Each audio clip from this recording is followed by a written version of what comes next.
Hey everyone, it's me Boona and I'm back to talk about the digital booklet that I made for the Blink of an Eye, which is now up on my website if you want to check that out, but also the art making videos that I made because I was a little bit cheeky. Now you all know that I made my artwork in GIMP and I was just trying to recreate them as close as I could as possible to the original.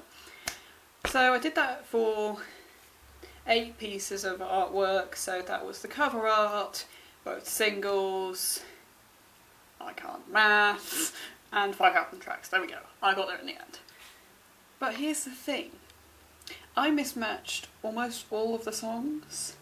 Now I didn't for the Melodies of Life and the Choir on number 9, they were just songs, because it would be very obvious what I was doing otherwise. I knew that you would pick up on that because obviously Listening to Life EP came out almost a year ago, well actually over a year ago now, and you've already heard those tracks because they were both on there.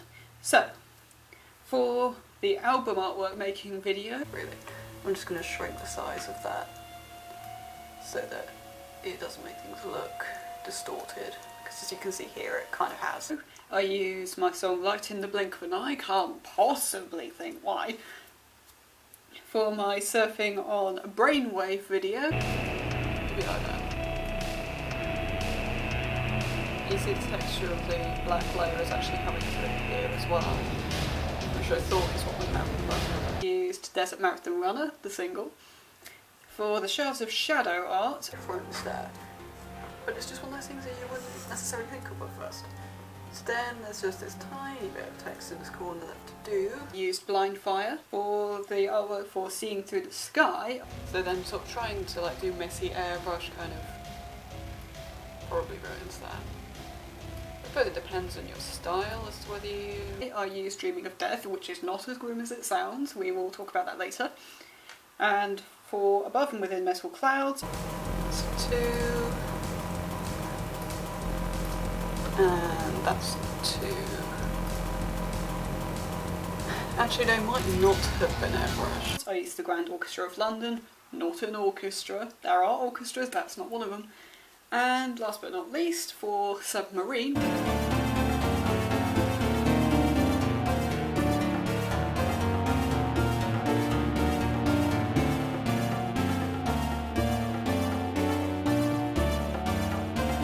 which is the one that was not named. I used the Nightmare of Sinking, which is also not as miserable as it sounds. So yeah, I did something a little bit cheeky there, just because I can. So now let's get on to the digital booklet. So this is the very first page, which is obviously just the cover art introducing the booklet. I'm terrible with remembering words today. Why? So, as you can see, this is here just the original image, and I've had to extend a bit off the sides just because of aspect ratios and not wanting to make things look weird, but that was quite fun. So this is the first page, then we got the second page. So I'm basically going through each of the songs in order and telling the story behind them. So this is Submarine. I've also named all the parts here, I always do that. That's more for my own reference than anything else. So, as it says, this song was inspired by the actions of the US military during the Cold War, because I'll take inspiration from pretty much anything. If it's something interesting to me and it inspires me, I will make something from that, whether that's artwork or music or whatever. So, to clarify this, it's about the Cuban Missile Crisis, because you probably know Russia blockaded Cuba, I can't remember which way around this is. One of the nations blockaded Cuba so the other couldn't send in supplies. I'm pretty sure it was that the US blockaded Cuba so Russia couldn't get in supplies because Cuba was in cahoots with Russia. I might have that wrong, but in any case, the US naval vessels, that for some reason sounds wrong, were sending depth charges down to try and get the Soviet Union submarines, which you don't usually hear about. And I just thought, oh well, that's interesting, how that's been sort of subtly mostly erased from history. So I thought I'll just make a track out of it. And I actually posted this picture on Instagram very early on into the campaign. promotion campaign, whatever, and I got some name suggestions, and my good friend DJ Diamond was quite close with Luminous Ocean Mountain, but that was as close as it got, which I thought was quite interesting. So, next song. Seeing Through the Sky, the single. I love this song. So again, I've got part 1, part 2, part 3. So, let's read this out. This song is entirely live coded, which is not something I usually do. I was watching YouTube videos of like fractals and stuff like that, and coding what I thought the soundtrack to that would be, in sort of like a film score type thing. I do quite a lot of film score. So, in this, I wonder about the concept of heaven and what that might be, because religion never made sense to me. I wasn't brought up in a religious household, so it's just me thinking, you know, what would it look like? What would it feel like? So, yeah, that's what that is. It's quite open to interpretation. We've got the Grand Orchestra of London, which is not an orchestra. So basically, the reason it's not orchestral is because I'd just been listening to the Sonic Rush soundtrack, which is a game I played a lot when I was a kid. I loved it. Don't know why, but I did. The soundtrack for that is great, by the way. And I thought, oh, I want to do something orchestral, and then it just didn't happen because of that. And the track, Resulting, was quite good, but I just thought I'd name it that because it would be funny. And partly just because of, you know, sometimes how things intend to be, it's just not how they are at all. And that's interesting. So we've got Science Fusion. This is one continuous part. How rare is that from me? So this is my tribute to the Waveforms EP. I had tons of fun making that with the man called Dave, who you've probably heard about before. And there were some other artists on there, Velocity Fuse and Sam Thompson. So yeah, that was great fun. And I just wondered what I could do if I tried to do something similar to that. And the drone at the start of the piece, I use all the time now, but that was my very first use of it. And it was because of... I came up with the drone because of the drone in the start of Skyline, which is actually a sample of my guitar. I thought it sounded really cool, so I wanted to try and make something similar to that, and I did, which was cool. Oh. Then we got Don't Break It, with the most ironic artwork it could possibly have. So, this one's weird, because I made the first part in 2015, I think? Yeah, it must have been. Maybe even 2014 if you push it, and the other two parts were made in 2017/18. Not entirely sure when.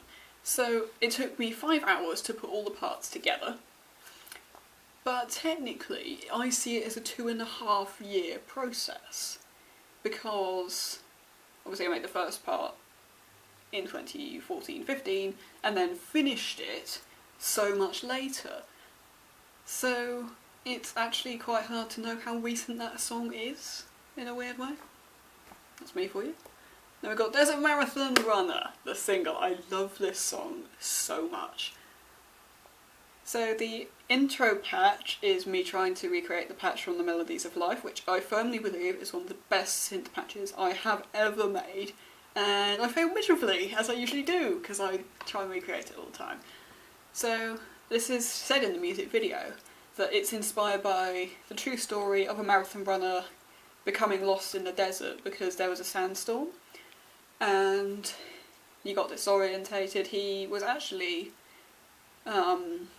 lost in the desert for 5 days with no water, and he survived, which is pretty incredible.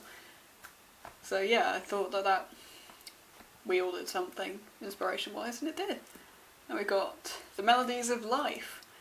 I've had a few questions now about what this song is about, actually quite a lot, and no one gets it right. Everyone says it's a happy song, and it's not, and that it's about life, and it's not, and that it's all very, what's the word I'm looking for? God damn it. Will come to me. It will. Where's DJ Diamond? She's so helpful with stuff like this. I can't think what it is, never mind. But in any case, it's not about life, it's not happy, it's about the importance of music and how much that can affect your emotions and stuff. It's really complicated. It would take me 10 hours to explain it because I go on and on and on, you know this, and I struggle to get back to the point, so I'm not gonna delve into that into tons of detail. I will do at some point if you want me to. Let me know in the comments if you do. And then we've got Light in the Blink of an Eye. So I was actually listening to Ella Fitzgerald when I made this artwork.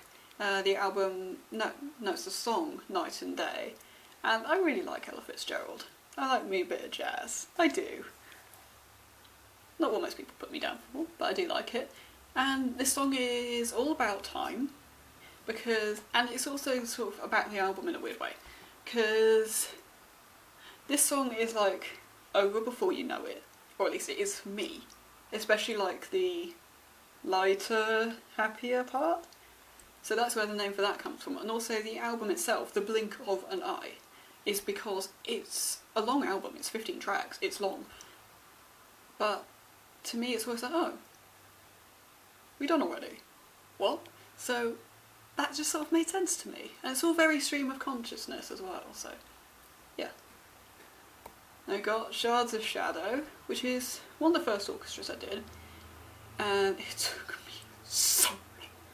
Oh, the pain is real on this one, because I still do this, I have no idea why, because it is hell to produce, but I had randomised timing on, I think, some guitars and some pianos / marimbas, and because of that, now Sonic Pi is great and also is a blessing and a curse for this one. So, Sonic Pi can do randomised timing, which sounds great, except that if you change the value ever so slightly, the number of times it plays, what numbers you want for the timing, it changes it completely every single time. So it's always unique and dynamic and sounds great, but that means if you're trying to make it run to a specific length of time, my way of doing it, yeah, you get the idea. It took me days to get it right, because I had that in 2 different parts as well. I don't regret it, because it sounds great, but it took me so long. I didn't listen to the track for another 2 weeks, I was just like, I'm done. I actually debated whether to release it or not on that basis, because I actually hated it because of that for so long. I was just like, actually, I don't want to listen to it, because it annoyed me so much. And the artwork was kind of the same. But that's because back then I wasn't quite so good in game, because my mouse control wasn't so good. Yes, I use this. I don't use a graphics tablet because my hands are far too shaky. Yeah, it took me far too long. That's kind of the theme of the song. It's just take ages. Now I got Above and Within Metal Clouds. This is one of my oldest pieces of artwork and one of my oldest songs. This is another one inspired by Sonic Rush, specifically the altitude limit levels, because they're cool. I really loved those. They were really hard, but they were cool. So that looks nothing like the levels. I'm telling you now, it looks nothing like it, which is kind of a shame. And the music doesn't sound anything like the music in there either. We actually sampled some of the music from that in Skyline. Believe it or not, check it out. You might get it. It's quiet, but it's there. And yeah, it's interesting with the story of this artwork, because I was running a high fever when I made it. I was running a fever of like 40 Celsius. I'll convert that into Fahrenheit and subtitle it for you American lot out there. But yeah, I was running a high fever making the artwork, and I'm pretty sure I was running a high fever making the track as well, so it's just like all over the place, but it makes sense. I actually made a music video for this one, not because it's a single, but just for fun, because I really like this track. It's one of my favourites. And the guitar loop in the second part, I have, adapted and used in loads and loads of pieces, and sometimes it's really subtle, sometimes it's more obvious, but yeah, something to look out for in the future. Surfing on a brainwave. Quick thing here, this text is not coloured, there's no airbrush text like I sometimes do, it's just behind some other airbrush layers, so it looks cool. That's the thing. So this is about being creative, hence why the name makes literally no sense. So yeah, I mean, basically with this track I wanted to make it orchestral, I wanted to make it really sort of distorted electro, sort of discordant, and I just thought, actually no, why not just do the whole lot all in one go, and it worked. Go figure. I like this track a lot because of that. So yeah, we've got the choir on number 9. Yes, I named this track after a specific loop in the third part. Third part is called Choir of the Angels, by the way. You can see that here. My mouse pointer says hello, by the way, that's all I get to be. Yeah, the loop isn't a choir. There is a choir in the third part, but that's not the loop it's named after. It's named after a synth loop. Go figure. This one was re-released because it's the most popular track from the Listening to Life EP, which is really interesting because I thought the most popular track would be Just Dance Already, because it's well, as straightforward as it's going to get for me, dance track. And it actually wasn't. It was close, but it wasn't. And it's really interesting that it was this one, because I thought, I'm not sure whether I want to release this one, it's a bit weird, I'm not sure how much I like it. And eventually I released it because I was like, well, it's an EP, so it doesn't quite matter so much as an album. And you know, if it's a one track that people don't really listen to a lot, it doesn't really matter so much. And then it was like the favourite, and I was like, okay, cool. The Nightmare of Sinking. Oh dear. So yeah, this one is a remix in a fairly loose sense of the word, because this was one of the first tracks I ever made. Like, I think it was actually before Above and Within Metal Clouds, and the production was terrible, and the engineering was terrible, and the mix was actually alright, weirdly. But yeah, I remixed this one over a couple of weeks, and the improvement is beyond belief. I will show you the original of the part 1, because the part 1's where you can hear the most difference, and then when I've redone it, because it's actually really weirdly interesting, whatever.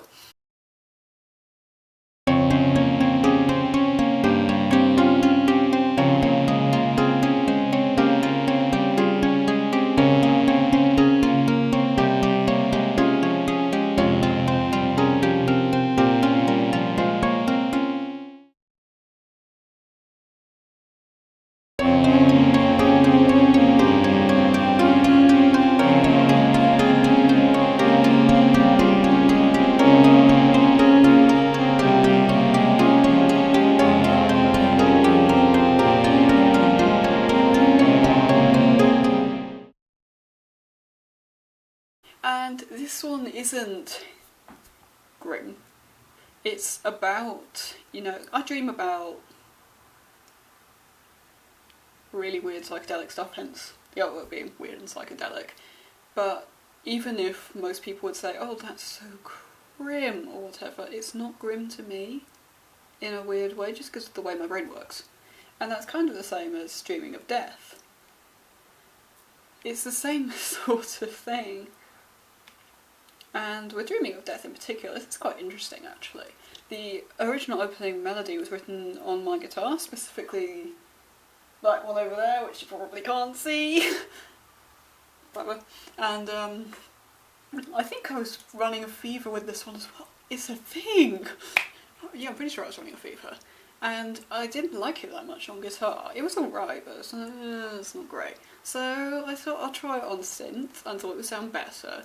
And I split it up because it was cool to split it across 3 different synths, 3 different registers, and it did sound so much better. I couldn't believe it. So yeah, that's an interesting one, because I don't usually do that. I might write some. I don't usually translate instruments and synths very much, the same melodies, because often this doesn't work. And then we've got Blind Fire. Now, this one's grim. Now, this one is kind of more representative of my stuff that I have made during 2018. I never stop. I am a creative person. This is how life works for creative people. And that hand, by the way, is modelled on my hand, because I'm bad at hands and I can't do stuff just like that out of my head. Anyway, this one is Light Trips for the Deluded, which is the B-side to Desert Mouth Runner. Check that out. it's quite representative of stuff that may be coming at some point in the future. So I recommend that you listen to this one, and I really like this track. It makes me very sad when I listen to it, but I really like it. It's very emotional and it means a lot to me. And now we get onto the liner notes here. It's like the size of my handwriting, you just can't read it. My handwriting is actually terrible, by the way. But it's not in the sense that it looks nice, you just can't read it because it's tiny. So, you know, obviously, copyright.